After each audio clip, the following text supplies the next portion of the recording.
ഈശോ മിശിഹായ്ക്ക് സ്തുതിയായിരിക്കട്ടെ. ഇന്ന് നമുക്ക് ധ്യാനിക്കാൻ വേണ്ടി പരിശുദ്ധാത്മാവ് നമ്മുടെ മുമ്പിലേക്ക് വയ്ക്കുന്ന വചനം ജെറമ്യ 6:16 കർത്താവ് അരുളി ചെയ്യുന്നു, വഴുക്കവലകളിൽ നിന്ന് ശ്രദ്ധിച്ച് നോക്കുവിൻ, പഴയ പാതകൾ തേടുവിൻ, നേരായ മാർഗം തേടി അതിൽ സഞ്ചരിക്കുവിൻ, അപ്പോൾ നിങ്ങൾ വിശ്രാന്തി അടയും. വളരെയേറെ ആഴത്തിൽ ധ്യാനിക്കേണ്ട ഒരു വചനഭാഗമാണിത്. വഴുക്കവലകളിൽ നിന്ന് ശ്രദ്ധിച്ച് നോക്കണം. ഈ വഴുക്കവല എന്താണ്? പല വഴികൾ കൂടിച്ചേരുന്ന സ്ഥലമാണ് കവല. 2-3 വഴികൾ, ചിലപ്പോൾ 4 വഴികളൊക്കെ ഒരുമിച്ച് കൂടുന്ന സ്ഥലമായിരിക്കാം വഴുക്കവല. അങ്ങനെ വഴുക്കവലയിൽ എത്തുമ്പോൾ എന്ത് ചെയ്യണമെന്ന് തമ്പുരാൻ വചനത്തിൽ നമ്മളോട് പറയുന്നു. വഴുക്കവലകളിൽ നിന്ന് ശ്രദ്ധിച്ച് നോക്കണം. ഈ നോമ്പ് കാലഘട്ടവും ധ്യാനത്തിൻ്റെ അവസരങ്ങളും, അത് ദിവസവും കുറേ നേരം ധ്യാനത്തിന് വേണ്ടി, വ്യക്തിപരമായ ധ്യാനത്തിന് വേണ്ടി, മൗനമായുള്ള ധ്യാനത്തിന് വേണ്ടി മാറ്റിവെക്കുക നല്ലത്. അച്ഛന്മാർക്കും സിസ്റ്റേഴ്സിനൊക്കെ അതിനുള്ള സമയമുണ്ട്, ഷെഡ്യൂളിൽ പെട്ടതാണ്. അൽമായർക്കും അങ്ങനെ ഒരു ക്രമീകരണം ഉള്ളത് നല്ലതാണ്. അങ്ങനെയുള്ളവരെയും കണ്ടിട്ടുണ്ട്. ഞാൻ പള്ളിയിൽ എല്ലാ ദിവസവും ഒരു ഭാര്യയും ഭർത്താവും 6 മുതൽ 7 മണി വരെ പള്ളിയിൽ പരിശുദ്ധ കുർബാന എഴുന്നള്ളിച്ച് വച്ചിരിക്കുന്ന ചാപ്പലിൽ മൗനമായിരുന്ന് ധ്യാനിക്കുന്നത് ശ്രദ്ധിച്ച വികാരിയച്ഛൻ അവരോട് സംസാരിച്ചിട്ട് ആ വികാരിയച്ഛൻ എന്നോട് പറഞ്ഞു, നമ്മൾ അച്ഛന്മാരൊക്കെ അരമണിക്കൂർ ദൈവത്തിന് മുമ്പിൽ ഇരുന്ന് ഇങ്ങനെ ധ്യാനിക്കാൻ പോലും മടി കാണിക്കുന്ന പല അച്ഛന്മാരും ഉണ്ട്. ആ സമയത്ത് ചിലപ്പോൾ ഉറങ്ങിപ്പോകുന്നവരും ഉണ്ടായിരിക്കാം. സിസ്റ്റേഴ്സും അച്ഛന്മാരുമായിട്ടുള്ള എല്ലാ ദിവസമുള്ള ഈ ധ്യാന സമയത്ത് അവിടെ ഇരുന്ന് ഉറങ്ങിപ്പോകുന്നവർ. ഞാനവരെ കുറ്റം പറയാൻ വേണ്ടിയല്ല പറഞ്ഞത്.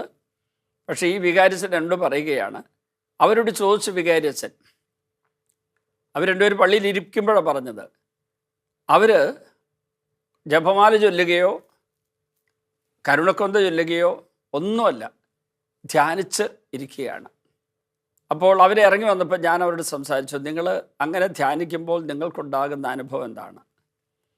അവർ പറഞ്ഞു, യേശുവിൻ്റെ മുമ്പിലിരുന്ന് യേശു പറഞ്ഞ ഏതെങ്കിലും ഒരു വചനമെടുത്ത് ധ്യാനിച്ച് യേശുവിനോട് സംസാരിച്ചു കൊണ്ടിരിക്കും. അത് കഴിഞ്ഞിട്ട് പിന്നെ വെറുതെ നിശബ്ദതയിലിരിക്കുമ്പോൾ ഉള്ളിൽ ഈശോ സംസാരിക്കുന്നതായിട്ട് അവർക്ക് അനുഭവപ്പെടും.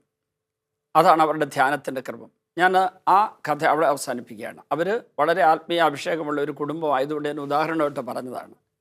വഴുക്കവലകളിൽ നിന്ന് ശ്രദ്ധിച്ച് നോക്കുക എന്ന് പറയുമ്പോൾ ഈ 50 നോമ്പിൻ്റെ അല്ലെങ്കിൽ ഈ വലിയ നോമ്പിൻ്റെ കാലഘട്ടത്തിൽ മാത്രമല്ല, അതുപോലെ ഏതെങ്കിലും ഇടവക ധ്യാനം അല്ല വാർഷിക ധ്യാനം, അങ്ങനെ ധ്യാനകേന്ദ്രത്തിൽ ധ്യാനം നടത്തുന്ന അവസരത്തിൽ മാത്രമല്ല, ഞങ്ങളെ വൈദികരെ പോലും സിസ്റ്റേഴ്സിനെ പോലുള്ളവർക്കൊക്കെ അനുദിന ധ്യാനം കൂടാതെ മാസധ്യാനമുണ്ട്, വാർഷിക ധ്യാനമുണ്ട്. 5 ദിവസം വാർഷിക ധ്യാനമുണ്ട്, മാസത്തിൽ 1 ദിവസം പ്രത്യേകമായിട്ട് മാസധ്യാനമുണ്ട്, എല്ലാ ദിവസവും പ്രഭാതത്തിൽ ധ്യാനാവസരമുണ്ട്. അപ്പോൾ ഇതൊക്കെ കൂടാതെ തന്നെ നമുക്ക് എപ്പോഴും കുറേ നേരം തമ്പുരാൻ്റെ മുമ്പിൽ മൗനമായിരിക്കാൻ, ദൈവസ്വരം കേൾക്കാൻ, ദൈവത്തിൻ്റെ വചനം ധ്യാന വിഷയമാക്കാൻ സാധിക്കുമെങ്കിൽ ആത്മീയ വളർച്ചയ്ക്ക് ഇത് ഉപകരിക്കും. വഴുക്കവലകളിൽ നിന്ന് ശ്രദ്ധിച്ച് നോക്കുക. എന്നിട്ട് പറയുകയാണ്, പഴയ പാതകൾ തേടണം, അന്വേഷിക്കണം. എന്തിനാ പഴയ പാത തേടുന്നത്? എൻ്റെ കഴിഞ്ഞകാല ജീവിതങ്ങളിലേക്ക് ഒന്ന് പുറകോട്ട് നടക്കുക. അതിനാണ് റിട്രീറ്റ് എന്ന് പറയുന്നത്. പുറകോട്ട് നടക്കുകയാണ്. അങ്ങനെ ചെയ്യുമ്പോൾ ഉണ്ടാകുന്ന ഏറ്റവും വലിയ പ്രത്യേകത, ആ നടന്ന വഴികളിൽ ഉണ്ടായ പരാജയങ്ങൾ, വീഴ്ചകൾ, അവിടെ ഉണ്ടായ ക്രമരഹിതമായിട്ട് സംഭവിച്ച കാര്യങ്ങൾ, അവയെക്കുറിച്ചുള്ള ഓർമ്മകൾ വരും. അത് തിരുത്തേണ്ടതാണെങ്കിൽ തിരുത്തണം, കുമ്പസാരത്തിൽ ഏറ്റുപറയേണ്ടതാണെങ്കിൽ ഏറ്റുപറയണം. അതുപോലെ അവിടെ പാപമോചനം പ്രാപിച്ച് ആ കഴിഞ്ഞകാല വഴികളിൽ യാത്രാവേളകളിലുണ്ടായ അപജയങ്ങൾക്ക്, പരാജയങ്ങൾക്ക് തമ്പുരാനോട് മാപ്പ് പറഞ്ഞ് പാപമോചനം പ്രാപിച്ചാൽ മാത്രമേ ഇനി അടുത്തത് നടക്കുകയുള്ളൂ. അടുത്തത് എന്താണ്? വഴുക്കവലകളിൽ ശ്രദ്ധിച്ച് നോക്കിയിട്ട് പഴയ പാതകൾ തേടിക്കഴിഞ്ഞിട്ട് നേരായ മാർഗം തേടിയതിൽ സഞ്ചരിക്കണം. ഈ നേരായ മാർഗം ഏതാണ്? മാർഗം ഏതാണെന്ന് യോഹന്നാൻ 14:6 ഈശോ തന്നെ നേരിട്ട് പറഞ്ഞിട്ടുണ്ട്, ഞാനാണ് മാർഗം. യേശുവായ മാർഗം കണ്ടെത്തണമെങ്കിൽ, യേശുവിനെ പ്രാപിക്കണമെങ്കിൽ യേശു എന്ന മാർഗത്തിലൂടെ ചരിക്കാനുള്ള ഭാഗ്യമുണ്ടാകണമെങ്കിൽ പഴയ എൻ്റെ കഴിഞ്ഞകാല ജീവിതത്തിലെ ആ വഴികളിലേക്ക് ഞാൻ ഇതുപോലെ നോക്കി അവിടെ ഉണ്ടായ അപകടങ്ങൾ, അനർത്ഥങ്ങൾ, ദുരന്തങ്ങൾ, തെറ്റുകൾ, കുറ്റങ്ങൾ, വീഴ്ചകൾ, പരാജയങ്ങൾ അവ ഈശോയ്ക്ക് ഏൽപ്പിച്ചു കൊടുത്ത് പാപമോചനം പ്രാപിക്കണം. കുമ്പസാരിക്കേണ്ടതാണെങ്കിൽ കുമ്പസാരിക്കണം. അവിടെ ആ ഒരു കഴിഞ്ഞകാല ജീവിതത്തിൽ കിട്ടിയ നേട്ടങ്ങളുണ്ട്, അനുഗ്രഹങ്ങളുണ്ട്, അഭിഷേകത്തിൻ്റെ ഒത്തിരി നിമിഷങ്ങളുണ്ട്. അതിനെ ഓർത്ത് ദൈവത്തിന് നന്ദി പറയണം. കഴിഞ്ഞ കാലങ്ങളിലുണ്ടായ വീഴ്ചകളോ പരാജയങ്ങളോ നഷ്ടങ്ങളോ ദുരന്തങ്ങളോ ദുരനുഭവങ്ങളോ ഓർത്ത് കരയുന്നതിന് പകരം ലഭിച്ച നന്മകളെ പ്രതി നന്ദി പറഞ്ഞുകൊണ്ടിരുന്നാൽ മാത്രമേ മുന്നോട്ടുള്ള യാത്ര സുഗമമാകുകയുള്ളൂ, നേരായ പാതകൾ തേടാൻ പറ്റുകയുള്ളൂ. എന്നിട്ട് പറയുകയാണ്, അങ്ങനെ നേരായ പാതകൾ തേടുമ്പോൾ നിങ്ങൾ വിശ്രാന്തി അടയും. അപ്പോൾ സൗഭാഗ്യപൂർണമായ, ശാന്തമായ, അഭിഷേകപൂരിതമായ ജീവിതത്തിന് ഈ പുറകോട്ട് തിരിഞ്ഞ് നടക്കലും ആ നോട്ടവും, അത് ഇവിടെ തന്നെ നിന്നുകൊണ്ടാണ് ഈ പുറകോട്ട് തിരിഞ്ഞ് നടക്കുന്നത്. ഒരു ആത്മീയമായ മാനസികമായ ഒരു എക്സസൈസാണത്, ഒരു പരിശീലനമാണത്. മാത്രമല്ല, വിലാപങ്ങളുടെ പുസ്തകത്തിൽ 3-ാം അധ്യായത്തിൽ 40-ാം വചനം കൂടി ധ്യാനിക്കാം. നമുക്ക് നമ്മുടെ വഴികൾ സൂക്ഷ്മമായി പരിശോധിക്കുകയും കർത്താവിങ്കലേക്ക് തിരിയുകയും ചെയ്യാം. നമ്മുടെ വഴികൾ സൂക്ഷ്മമായിട്ട് പരിശോധിക്കാനും കർത്താവിലേക്ക് തിരിയാനും വേണ്ടി കർത്താവ് ഒരുക്കി വെച്ചിരിക്കുന്ന സമയമാണ് ഈ നോമ്പുകാലം. അതിൻ്റെ കൂടെ പോകുന്ന ഒരു വചനം ജെറമ്യ 31:21. ജെറമ്യ 31:21. കൈച്ചൂണ്ടികളും വഴികാട്ടികളും സ്ഥാപിച്ച് നീ കടന്നുപോയ വഴി നന്നായി മനസ്സിൽ ഉറപ്പിക്കുക. ഇസ്രായേൽ കന്യകെ മടങ്ങി വരിക, നിന്റെ ഈ നഗരങ്ങളിലേക്ക് ഓടിയെത്തുക. കൈച്ചൂണ്ടികളും വഴികാട്ടികളും സ്ഥാപിക്കണം. എൻ്റെ ജീവിതത്തിൽ മുന്നോട്ടുള്ള യാത്രയ്ക്ക് എനിക്ക് കൈച്ചൂണ്ടിയായിട്ട് നിൽക്കുന്ന തിരുവചനങ്ങളും വഴികാട്ടിയായിട്ട് മാർഗനിർദ്ദേശം നൽകുന്ന തിരുവചനങ്ങളും എൻ്റെ ചങ്കിൽ, എൻ്റെ മനസ്സിൽ, എൻ്റെ ഹൃദയത്തിൽ, എൻ്റെ ഉള്ളിൽ ഞാൻ നിറയ്ക്കണം. അങ്ങനെ വരുമ്പോൾ പ്രതിസന്ധികളും പ്രശ്നങ്ങളും കലാപകലുഷിത അന്തരീക്ഷമൊക്കെ വരുമ്പോൾ അതിനെയൊക്കെ അതിജീവിക്കാനുള്ള ആത്മബലവും കൃപയും അനുഗ്രഹമൊക്കെ നമുക്ക് കിട്ടും. ഞാനൊരു ആൾ എന്നോട് പറഞ്ഞത് ഓർക്കുകയാണ്.